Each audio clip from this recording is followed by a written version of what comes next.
Hello everyone, my name is Jeff Rolka, and I want to thank you for checking out my video. I had a request on vowel modifications above the break. I refer to the break as the secondo passaggio, and I immediately agreed to do the video because I like to be supportive and all that kind of stuff. But then I realized that once you kind of get into the vowel mods in the zona di passaggio, which is right below the break, they kind of stay the same, but I'll at least demonstrate that. So this is a demonstration on what vowel modifications sound like through the zona di passaggio and through the secondo passaggio. Before I start though, if you've chosen to subscribe, thank you. And if you haven't yet, I hope that you'll consider doing so now.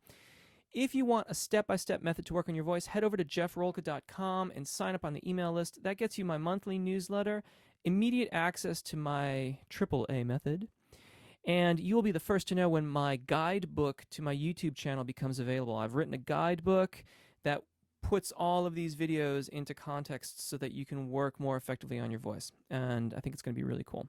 Okay, so E, A, A, O, and U are typically the 5 vowels that we use when we are working with our voices in a diagnostic capacity and practicing scales and all that kind of stuff. They're the pure forms of the vowels. My secondo passaggio is usually between F and F sharp, right above middle C. So what I'm going to do is I'm going to start my scales in G major.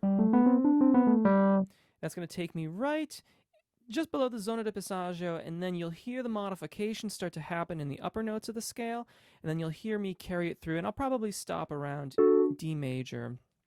Kind of, we'll see. So, E, not really much happening, right? E, a little. E,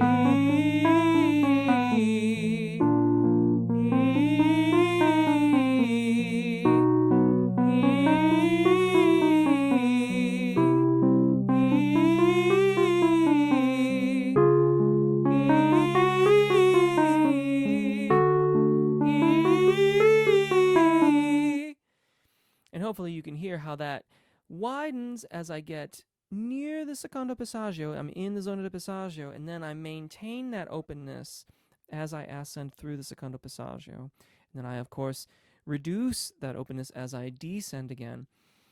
You know, the one thing which you probably can't see, and I don't know if you can hear it that much, is that there is a corresponding increase in volume as I make that ascent because of the increase in airflow. If I want to stay released here, I have to increase the airflow in order to keep release and stay on the vocal fold. Otherwise, I'll go off into like a falsetto ligament kind of production.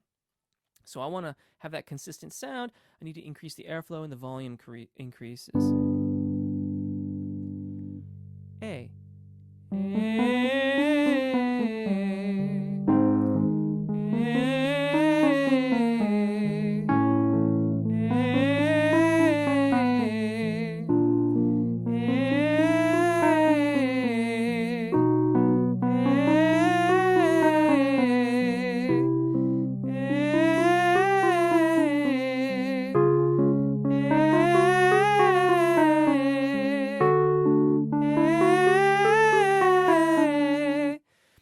Once again, widening as I ascend, narrowing as I descend.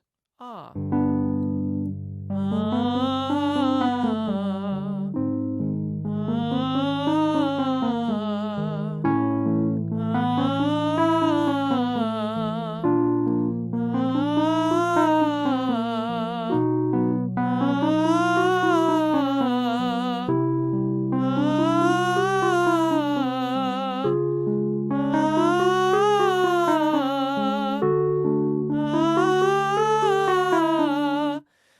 Is probably the least noticeable because it's already so wide. O is kind of similar.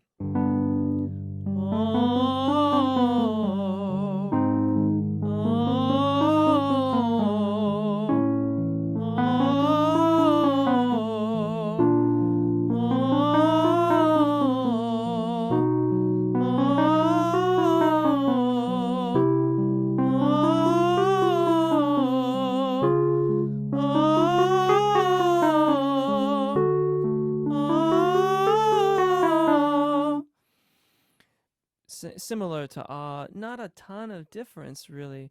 I mean, you'll probably notice like a little bit of that openness as you make that transition through the zona de passaggio, but not nearly so much as e or oo. Oo has a lot of it. So here's oo.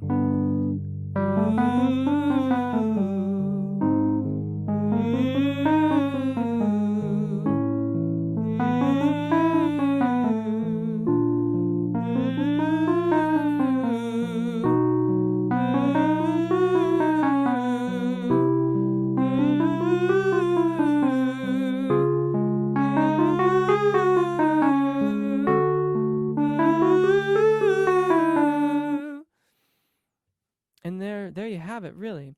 I think it's more noticeable when you have scales of greater than that 5-note range. I use the 5-note range to keep things very concise in this video. But when you really do something like let's say you did A in the key of F major and a ninth, goes all the way up to G natural there for the ninth. And here, if you get like an A to ah thing happening, you really will hear that change over from the tonic to the openness through the zona de passaggio.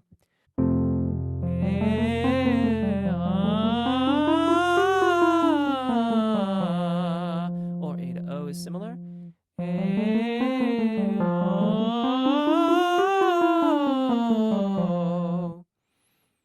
And there you have it, demonstration of vowel mods through the zona de passaggio above the secondo passaggio.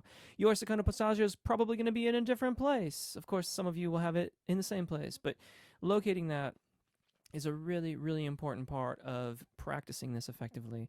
Thank you for watching. My name is Jeff Rolka. Take really good care of your voices, enjoy singing, and hopefully we'll see you again. Bye.